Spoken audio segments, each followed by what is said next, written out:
මේ බලන්න යාළුවනේ මේ මොනවද කියලා. මේ තියෙන්නේ මොර. දැන් මම මේ එන ගමන් මේ බලවත් පැත්තෙන් එන ගමන් මම දැක්කේ මේක මොර කියලා තමයි කිව්වේ. මම නම් කාලම නැහැ ජීවිතේටම. ඇත්තටම එතන හිටිය අයියා දෙකක් විතර දුන්නා අපිට කාලා බලන්න කියලා. ඇත්තටම රසයි. මාරම රසයි. හැබැයි මම මේකේ මේ වගේම ගෙඩිය මේකට වැඩිය ටිකක් ලොකුයි. මම වියට්නාම් වලදී කාලා තියෙනවා.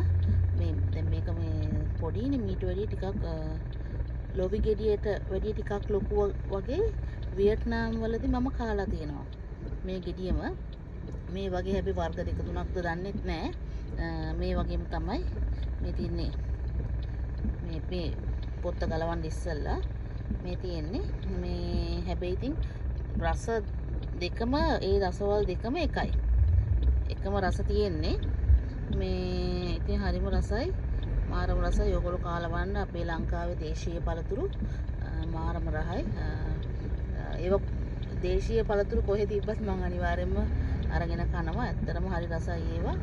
මොකද අපිට විතර නෙමෙයි අපිට අපේ ළමයින්ටවත් මේ ඇත්තටම හොයාගන්න බෑ. මේව කාලයකට විතරයි හැදෙන්නේ. මේ හරිම රසයි. ඔයාලත් කාලා බලන්න. මාරම රසයි මේ පළතුර මොර කියලා තමයි මට කිව්වේ. හරිම රසයි මේකේ මේ ඇත්තටම මේ හරිම රසයි. කියන්නේ මේ ඇටෙත් මේ හරිම මේ ලස්සනයි. කෑවට පස්සේ ඇටෙත් හරිම මේ දිස්නේ ගහන ඇටයක් තියෙන්නේ.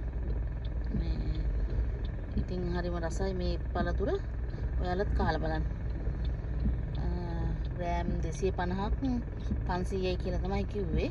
ඉතින් අපිට ඕන ප්‍රමාණයෙන් ගන්න පුළුවන්. මම ඉතින් ග්‍රෑම් 250ක්ම ගත්තේ නෑ. මම රුපියල් 300ක වගේ ගත්තේ. ඉතින් හරිම රසයි මේ පළතුර. කාලා බලන්න. මගේ පොඩි එක්කෙනත් කෑවා. හරිම රසයි මේ පළතුර. කාලා බලන්න.